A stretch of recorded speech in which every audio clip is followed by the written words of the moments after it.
사도신경으로 신앙 고백드리겠습니다. 나는 전능하신 아버지 하나님 천지의 창조주를 믿습니다. 나는 그의 유일하신 아들 우리 주 예수 그리스도를 믿습니다. 그는 성령으로 잉태되어 동정녀 마리아에게 손나시고 본디오 빌라도에게 고난을 받아 십자가에 못 박혀 죽으시고 장사된 지 사흘 만에 죽은 자 가운데서 다시 살아나셨으며 하늘에 오르시어 전능하신 아버지 하늘에 앉아 계시다가 거기로부터 살아있는 자와 죽은 자를 심판하러 오십니다. 나는 성령을 믿으며 거룩한 공교회와 성도의 교제와 죄를 용서받는 것과 몸의 부활과 영생을 믿습니다. 아멘. 찬송가 384장입니다. 384장.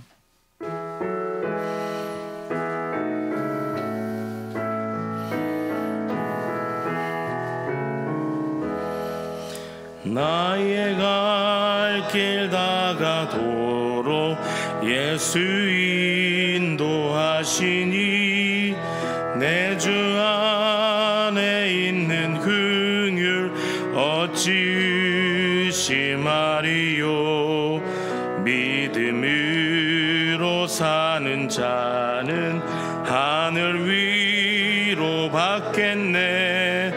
무슨 일을 만나든지 만사 형통하리라. 무슨 일을 만나든지 만사 형통하리라.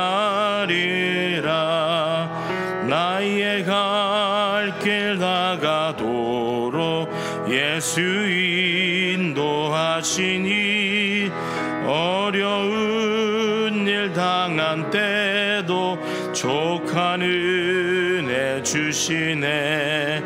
나는 심히 고단하고 영혼 매우 가라나 나의 앞에 반석에서 샘물 나게 하시네.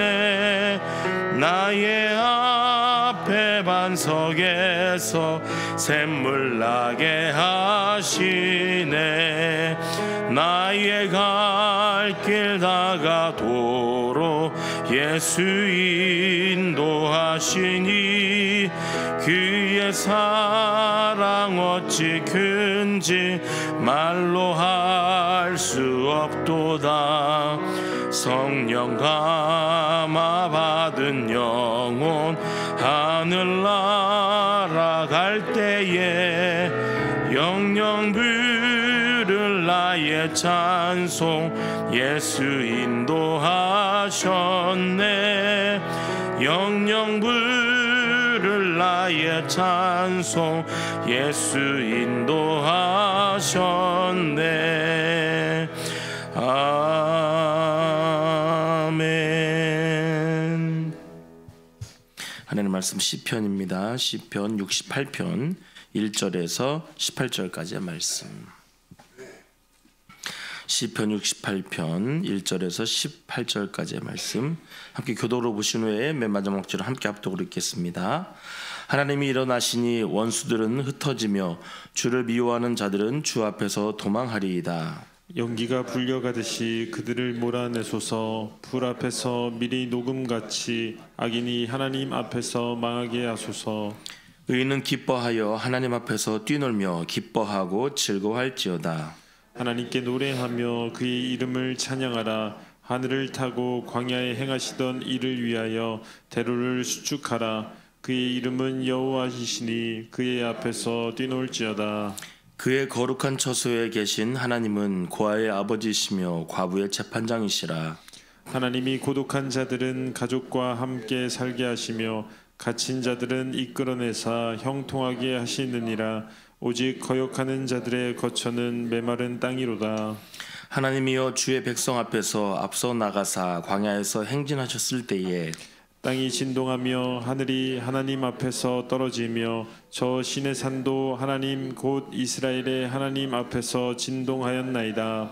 하나님이여 주께서 흡족한 비를 보내사 주의 기업이 곰핍할 때에 주께서 그것을 견고하게 하셨고 주의 회중을 그 가운데에 살게 하셨나이다. 하나님이여 주께서 가난한 자를 위하여 주의 은택을 준비하셨나이다. 주께서 말씀을 주시니 소식을 공포하는 여자들은 큰 무리라. 여러 군대의 왕들이 도망하고 도망하니 집에 있던 여자들도 달치물을 나누도다. 너희가 양 우리에 누울 때에는 그 날개를 은으로 입히고 그 깃을 황금으로 입힌 비둘기 같도다. 전능하신 이가 왕들을 그 중에서 흩으실 때에는 살몬의 눈이 날림 같도다. 바산의 산은 하나님의 산임이여 바산의 산은 높은 산이로다.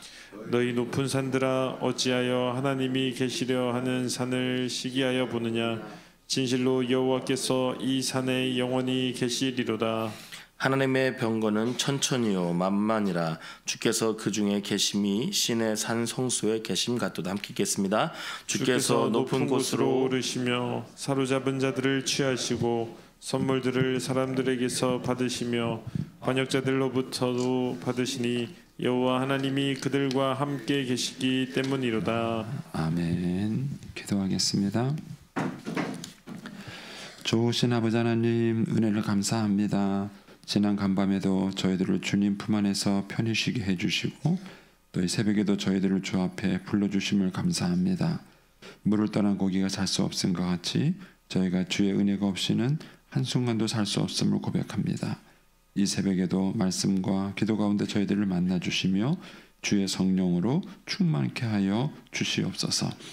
이 새벽에도 주님께 감사의 예물과 또 1000번째 예물 그리고 구역 예물을 드립니다. 믿음으로 또 순종으로 감사함으로 드리는 예물을 주님이 기뻐 받으시고 약속하신 하늘의 복과 땅의 복으로 충만하게 채워 주옵소서. 주의 은혜로 종의 가정들을 형통케 해주시며 그 자녀들을 축복하여 주옵소서. 예수님의 이름으로 축복하며 기도하옵나이다. 아멘. 이 새벽에도 주의 은혜와 축복이 함께 하시기를 축원합니다. 이 시편 68편은 이제 찬양시로 알려져 있습니다. 소위 말하는 예배할 때 부르는 시다 이렇게 이제 알려졌습니다. 이런 그 찬양이 중요하고 예배가 중요한 이유는 뭐냐면 인간이 망각의 동물이기 때문에 그렇습니다. 어떤 무엇인가를 잊어버린다는 건 어떤 때는 도움이 되죠. 뭐 이렇게 아픈 기억이라든가 뭐 이런 것들은 잊어버리는 게 좋죠. 그런 건 빨리 잊어버리는 게 좋지만 그런 문제는 좋은 것도 잊어버린다는 거죠. 그래서 이 망각의 동물이라는 말과 함께 또 인간에게 많이 주어지는 별명이 뭐냐면 감사를 모른다는 거예요. 그래서 감사는 물에 새기고 원수는 돌에 새기고 이게 인간이 살다 보면은 상처받은 거는 오래 가요. 잘 잊어버리지 않습니다. 그래서 이제 아내들이 그러잖아요. 남편이 10년 전에 잘못한 것도 또 얘기하고 또 얘기하고 잘한 것도 있을 텐데. 근데 이제 사람의 습성이 그래요. 누군가에게 상처를 받으면 그 상처는 오래 기억을 해요. 그리고 그걸 자꾸 곱씹어요. 근데 반면에 은혜도 있을 거 아니에요. 받은 좋은 것도 있을 텐데 그거는 쉽게 잊어버려요. 그리고 또 쉽게 표현하지 않습니다. 고맙다는 얘기를. 그러니까 상처받은 얘기는 표현하는데 의외로 도움받은 감사한 얘기는 잘 표현하지 않습니다. 이게 이제 죄인인 인간이 갖고 있는 약점입니다. 그래서 이제 우리가 의도적으로 이렇게 고맙단 말을 하지 않으면은 안 하게 됩니다. 저도 이제 아내와 살면서 이걸 훈련할 때 어느 날 이제 저도 이제 그걸 깨닫게 된 거예요. 살면서 불편하거나 섭섭한 게 있으면은 아내한테 대번 얘기를 해요.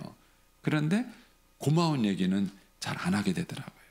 그래서 이제 그때 결심한 것이 뭐였냐면은 아내한테 뭘 하나 지적하려고 하면은 반드시 그 전에 고맙다는 말, 칭찬한 말 하나는 하고 그 다음에 지적을 하자. 이렇게 이제 결심을 했어요. 그래가지고 의도적으로 해보니까는요, 그 쉽지 않더라고요. 그래서 아내한테 뭔가 섭섭하고 부족한 얘기를 하려고 할 때는 의도적으로 고마웠던 얘기, 또 좋았던 얘기를 반드시 하자. 이거 하고 그 다음에 하자. 이렇게 해보니까 많은 훈련이 됩니다. 혹시 안 하시는 여러분도 한번 해보세요. 한번 해보시면 이게 엄청나게 훈련. 이제 아이들에게도 마찬가지입니다. 아이들도 보면은 분명히 아이들이 이쁘고 잘하는 게 있지 않습니까? 근데도 불구하고 우리가 자녀들에게 책망하는 얘기는 빨리 해요. 뭐 왜 안 했느냐, 뭐 고쳐라, 빨리 해요. 그런데 이제 고맙다는 얘기, 또 잘한다는 얘기는 잘하지 않습니다. 그래서 이걸 의도적으로 우리가 힘을 실어야 되는 것이죠. 우리가 하나님을 예배하는 것도 마찬가지입니다. 우리가 하나님께 받은 은혜가 참 많습니다. 많아요. 그런데 그 은혜를 우리가 거의 표현하지 않고 살아요. 그래서 우리가 하나님께 감사하지 않게 되면은 원망이 습관이 돼요. 하나님께 섭섭한 거, 불평한 거, 이게 습관이 되는 것입니다. 그래서 의도적으로 우리가 하나님을 예배하는 훈련을 하셔야 합니다. 그래서 우리가 하나님을 예배한다는 것이 사실은 우리에게 힘이 돼요. 그래서 느헤미야에도 보면은 이스라엘 백성들에게 여호와를 기뻐하는 것이 너희의 힘이다, 이런 얘기를 합니다. 그래서 우리가 하나님을 예배하고 하나님을 찬양한다는 것, 그것이 우리에게 영적인 커다란 힘인 것입니다. 이 시편 68편은 바로 그 하나님의 은혜를 찬양하는 그런 시다고 생각하시면 되겠습니다. 오늘과 내일 이렇게 이틀 동안 이제 보게 되어 있는데, 먼저 1절부터 6절까지를 이게 한 단락으로 보시면 되겠습니다. 1절부터 6절은 정의를 위해서, 우리를 위해서 싸우시는 그런 하나님의 모습을 노래하고 있습니다. 그 다음에 7절부터 14절까지가 이제 하나님을 군인에 비유하십니다. 그래서 전사로서 우리를 위해서 싸우시는 이제 그런 하나님의 모습을 이제 노래하는 것이죠. 그리고 이제 15절에서 18절에는 거룩한 산 예루살렘에 함께 하시는 하나님에 대해서 이렇게 노래하고 있습니다. 자, 먼저 1절부터 6절을 한번 보겠습니다. 정의를 위해서 싸우시는 하나님을 보면 먼저 1절, 2절에서 원수들을 흩으시고 심판하시는 하나님 얘기를 합니다. 1절에 보시면은 하나님이 일어나시리니 말합니다. 이 말에는 배경이 있습니다. 이스라엘 백성들이 이렇게 그 이제 광야 생활할 때 하나님께서 구름 기둥과 불 기둥으로 이렇게 인도하셨잖아요. 그래서 이제 하나님께서 이제 구름 기둥으로 움직이면 이스라엘들도 같이 따라 움직입니다. 거기 7절에 보시면 그런 이미지를 담고 있어요. 하나님이여 주의 백성 앞에서 앞서 나가사 광야에서 행진하셨을 때에, 광야 생활을 말하는 거예요. 그래서 이스라엘 백성들이 움직일 때 구름 기둥과 불 기둥으로 먼저 움직이죠. 그 움직이면 이제 이스라엘 백성들의 그 진영 중에서 제일 앞에 가는 게 언약궤. 언약궤입니다. 그래서 이제 그 성막을 뜯어서 움직이면서 이제 언약궤를 맨 제사장이 맨 앞에서 이제 행진을 합니다. 이제 그때 그 이스라엘 백성들이 하는 기도가 있어요. 하나님이여 우리 앞에서 향하셔서 우리의 원수를 흩으시고 우리를 구원하소서라는 노래를 하는데 그 배경을 담은 것이 1절, 2절이에요. 그렇게 이해하시면 되겠습니다. 그래서 1절에 가면은 하나님이여 일어나사 원수를 흩어지며 주를 미워하는 자들을 주 앞에서 도망하리이다. 연기가 불려가듯이 그들을 몰아내소서. 불 앞에서 미리 녹음과 같이 악인이 하나님 앞에서 망하게 하소서. 그래서 하나님께서 우리의 원수들을 흩으시고 또 우리를 지켜주시는 그런 하나님을 이제 노래하는 것입니다. 그러면서 그런 하나님을 경험한 의인들의 반응이 3절, 4절이에요. 우리를 위해서 구원하시는 그 하나님을 보면서 의인들은 기뻐하고 하나님 앞에서 뛰놀며 기뻐하고 즐거워할지어다. 거기 보면 기뻐하라, 뛰논다, 또 즐거워한다 이런 말이 있죠. 4절에 보면은 노래하라, 찬양하라 이런 말씀이 있습니다. 이렇게 한번 해보셨나요? 저는 이제 사실 굉장히 내향적이에요. 저는요. 내향적이라서 막 들고 뛰고 이런 거 잘 못합니다. 못하는데 이 젊은이들만 모인 그 찬양 집회에 가면은요, 아이들이 찬양하다가 벌떡 일어나요. 벌떡 일어나서 좋아서 막 우리 지난번에 정규연수련회 가서 그 아이들 뛰는 거 보셨잖아요. 막 1시간 이고 뛰어도 막 아이들이 지치지도 않아요. 근데 같이 뛰다 보면은 신나잖아요. 같이 뛰다 보면. 근데 사실은 그게 예배예요. 오늘날 우리 한국의 그 예배는요, 이게 중세 시대부터 내려온 로만 카톨릭 그런 영향을 받아가지고 굉장히 파이프 올간을 치고 막 굉장히 경건한 이런 예배만 고착화되어 있어요. 그 예배가 틀렸다는 게 아니에요. 그런 예배도 있어야 되고요, 뛰는 예배도 있어야 돼요. 이게 사실은 이제 하나님을 굉장히 기쁘게 찬양하면서 오히려 이제 우리에게 힘을 얻게 되는 모습입니다. 이런 모습에서 이제 한번 우리들의 예배의 모습도 한번 여러분들이 검토해 볼 필요성이 있습니다. 그래서 1절, 2절이 하나님이 베푼 은혜라면 3절, 4절은 그 은혜에 대한 반응이에요. 그리고 난 다음에 그 경험을 통해서 5절, 6절에서 하나님이 어떤 분인가를 고백합니다. 그 경험을 통해서. 그래서 그 하나님은 어떤 하나님이냐? 5절에 가면은 그의 거룩한 처소에 계신 하나님은 어떤 하나님이냐면 고아의 아버지시며 과부의 재판장이세요. 그리고 6절에 가면 어떤 하나님이냐면은 고독한 자를 가족들과 함께 살게 하시는 분이고요. 갇힌 자들을 이끌어내서 형통하게 하시는 하나님이세요. 여러분들이 만나는 하나님은 어떤 하나님이세요? 여러분들이 경험한 하나님은 어떤 하나님이세요? 어떤 분들은 하나님을 무섭게 생각하시는 분이 있어요. 공의의 하나님. 죄를 지은 사람한테는 무섭겠죠. 공의의 하나님만 생각하는 분이 있습니다. 그런데 이제 이 시편 기자가 경험한 하나님은 어떤 하나님이냐? 고아의 아버지시고 과부의 재판장이에요. 고아와 과부라는 얘기는 그 시대의 가장 약자예요. 힘없고 빽없는 사람이 고아고 과부예요.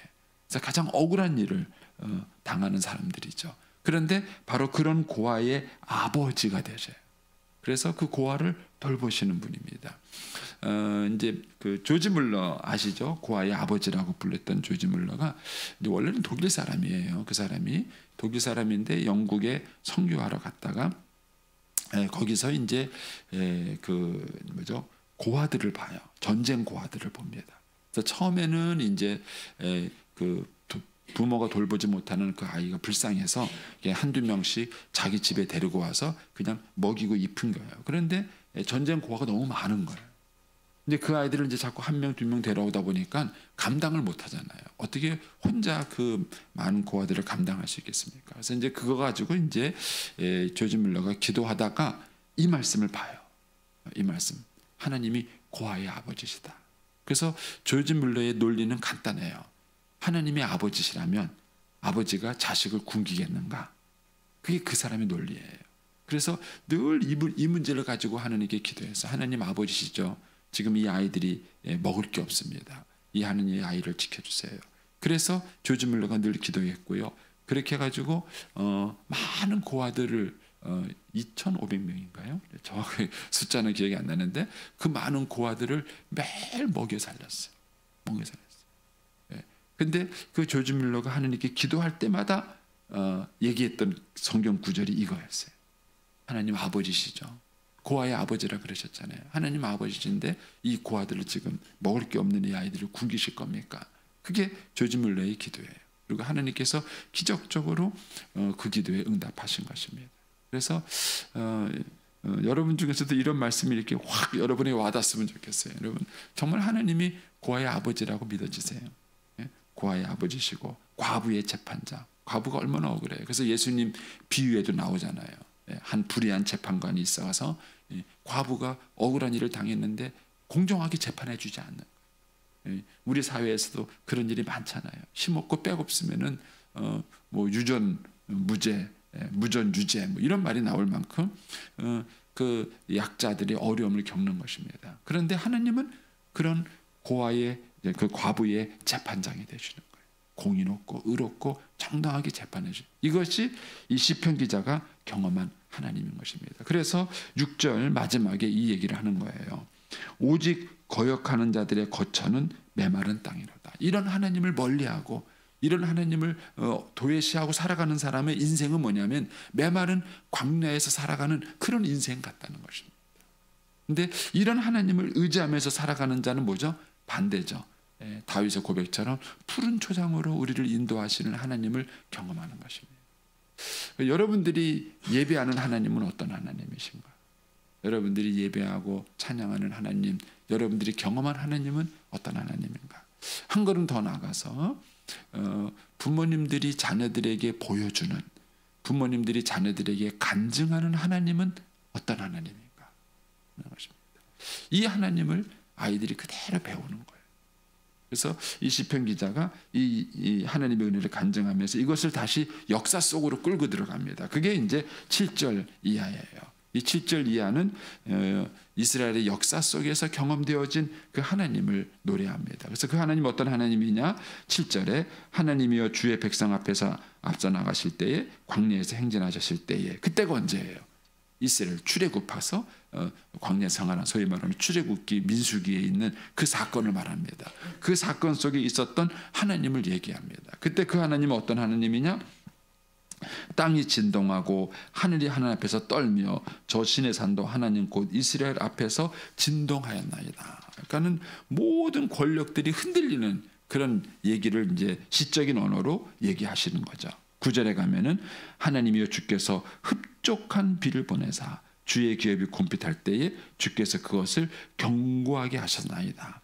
주의 회정을 그 가운데 살게 하셨나이다. 하나님이여 주께서 가난한 자들을 위하여 주의 은택을 준비하셨나이다. 이게 이제 광야 40년 동안 이스라엘 백성들이 경험한 하나님이신 거예요. 그래서 광야라는 그 환경은 어려운 환경이에요. 먹고 살고 힘들기가 어려운 환경이에요. 그러나 그 가운데 누가 하셨냐면은 하나님이 함께 하신 거예요. 그래서 마치 그곳에서 하나님께서 흡족한 비를 내려주시고 그들을 견고하게 하시고 아말렉과 같은 그런 원수를 만났을 때에는 하나님이 그들을 물리쳐 주시고 보호해 주시는 그런 하나님을 지금 이제 돌이켜 보면서 여기서 간증하는 것입니다. 그리고 이제 그 하나님을 통해서 얻은 은혜를 11절에서 14절에서 또 다시 얘기하는 것입니다. 주께서 말씀을 하시니까 여자들이 그걸 반복해서 얘기를 해요. 어떤 내용을 얘기하느냐? 12절에 가면은 여러 군대의 왕들이 도망하고 도망하니 집에 있던 여자들도 탈취물을 안 한다. 그렇죠? 이거는 굉장히 시적인 건데 전쟁에 나가서 이기고 나면은 승자들이 탈취물을 얻잖아요. 근데 하나님이 얼마나 큰 전쟁의 승리를 거뒀는지 집에서 이제 있던 여자들, 전쟁도 안 하고 있던 여자들이 가서 그 탈취물을 거둬올 만큼 어마어마한 그 승리를 한 것을 이렇게 이제 시적인 언어로 노래를 한 것입니다. 너희가 양우리에 누울 때에 그 날개를 은으로 입히고 그 깃을 황금으로 입힌 비둘기 같도다. 날개가 은이래요. 날개가 은이고 깃이 황금인 그런 비둘기 같은 모습에다가 이제 이스라엘 백성들이 받는 그 은혜를 이렇게 이제 시적인 언어로 표현하고 있습니다. 그러니까 우리가 살아가는 그 환경 속에서 우리는 자녀들에게 자꾸 뭘 만들어 주려고 그러냐면은 좋은 환경을 만들어 주려고 그래요. 그래서 열심히 일해서 부모가 재산을 모아서 재산도 물려주고 나는 집 없이 살면서 고생했지만 너네들은 넉넉하게 살면 좋겠다. 나는 매일 먹고 사는 게 힘들었지만 너희들은 먹고 살 걱정 안 하고 좀 편하게 살았으면 좋겠다. 이게 부모들의 소망이에요. 그래서 자꾸 좋은 환경을 만들어 주려고 그래요. 근데 오늘 시편 기자가 노래하는 것은 환경을 노래하는 게 아니에요. 하나님을 노래하는. 그 하나님께서 함께 하시니까 광야 같은 그런 어려운 생활 속에서도 하나님이 그들을 지켜주시고 원수를 만나니까 원수를 물리쳐 주시고 그렇게 한 것입니다. 여러분 우리 아이들이 커가는 환경은 절대로 편안한 환경이 아닙니다. 그리고 우리 아이들이 살아가면서 원수도 만나고 불의한 일도 겪고 때로는 고아처럼 어려움도 겪고 과부처럼 억울한 일도 당하는 일들이 우리 아이들의 삶 속에 있습니다. 그러니까 완벽한 환경을 아이들에게 줄 수는 없습니다. 부모가 정말 아이들에게 물려줄 것이 있다면 그 환경 속에서 함께 하시고 지키시는 하나님이에요. 그 하나님을 우리 아이들이 경험하고 체험하고 또 그 하나님을 누릴 수 있도록 해주는 것입니다. 그래서 오늘 시편은 이렇게 끝납니다. 15절 가서 보시면 바산에 사는 하나님의 삶이요. 그러니까 이 바산에 사는 헬몬 산을 의미해요. 이스라엘 땅에 가면은 제일 높은 산이고요. 이제 그 산이 그 더운 날에 위에는 하얘요. 높아서 춥다는 뜻이죠. 그 눈이 녹아내려 가지고 이제 이스라엘 그 갈릴리 바다까지 이제 물을 흘려보내는 이제 그런 산입니다. 근데 이제 그 높은 산을 권력에다 상징하는 겁니다. 힘, 권력에 상징해서 그 바산의 산이 하나님의 산이다. 이렇게 이제 시적인 언어로 얘기를 한 것이죠. 그래서 16절에 너희 높은 산들아 어찌하여 하나님이 계시려 하는 산을 시기하면서 보느냐. 이건 이제 시적인 언어예요. 많은 권력자들, 많은 왕들이 이스라엘을 침략하면서 이제 그들의 힘을 자랑하는 것을 상징적으로 말하는 것이죠. 그러나 하나님이 그 산 위에 계시다. 가장 높은 산, 가장 권력 있는 자라는 것이죠. 그러면서 16절에 너희 높은 산들아 어찌 하나님이 계시라는 산을 시기하려 보느냐. 진실로 여호와께서 이 산에 영원히 계시리로다. 이게 시편 기자의 고백이에요. 그래서 17절에도 가면은 하나님의 병거는 천천히고 만만인데 그 하나님께서 그 중심에 계신다. 내 삶의 중심에 계시는 거예요. 그리고 18절에 가면은 그 하나님이 높은 데 계신데 그 마지막에 뭐라고 나옵니까? 여호와 하나님이 함께 계시기 때문이다. 이렇게 말을 합니다. 그래서 결국 이 시편 기자가 하나님을 찬양하는 내용은 뭐냐면 자기가 경험한 은혜 그리고 역사 속에서 경험한 하나님의 은혜를 찬양하면서 이 하나님이 우리와 함께 하신다. 이 하나님이 우리와 동행하신다. 이것을 오늘 시편 기자가 간증하고 있습니다. 여러분 오늘 한 날을 살아가면서도 저와 여러분의 삶의 근원과 힘이 되는 것이 무엇입니까? 내 힘인가? 내 건강인가? 내 인맥인가? 내가 쌓아놓은 모든 것인가? 그 어떤 것도 우리의 삶을 평안케 하지 않습니다. 그리고 가장 마지막에는 여러분 천국에는 혼자 가셔야 돼요. 누구도 함께 할 수 없습니다. 사랑하던 부인도 남편도 자녀도 부모도 누구도 함께 할 수 없습니다. 그런데 그 죽음을 두렵지 않게 맞이할 수 있는 것은 뭐냐면은 하나님이 함께 하신다는 걸 안다는 거예요. 그런데 그 하나님이 함께 한다는 것을 평상시에 누려야 돼요. 평상시에. 그래서 제가 어렸을 때 들은 설교 가운데 지금 아주 인상 깊은 것이 그 에녹 얘기하더라고요. 그래서 하나님이 매일 에녹하고 놀았대요. 그런데 그 이야기를 정말 재미있게 하시더라고요. 돌아가서 여기 가서 놀고 저기 가서 보고 막 놀는데 어느 날은 너무 멀리 온 거예요. 그래서 하나님이 에녹한테 야, 너 집에 가려면 멀겠다. 그냥 우리 집 가자. 그래가지고 에녹을 데리고 훅 가셨대는 거예요. 제가 이제 어렸을 때 그 설교를 들었을 때 굉장히 재미있게 들었거든요. 지금까지 인상에 남는데 저는 인생이 그렇다고 생각해요. 이 땅에 살아가는 동안에 우리의 삶의 우여곡절과 늘 함께했던 하나님, 그 하나님이 내 마지막 인생의 순간에 오셔서 야 우리 집 가자. 그게 죽음이에요.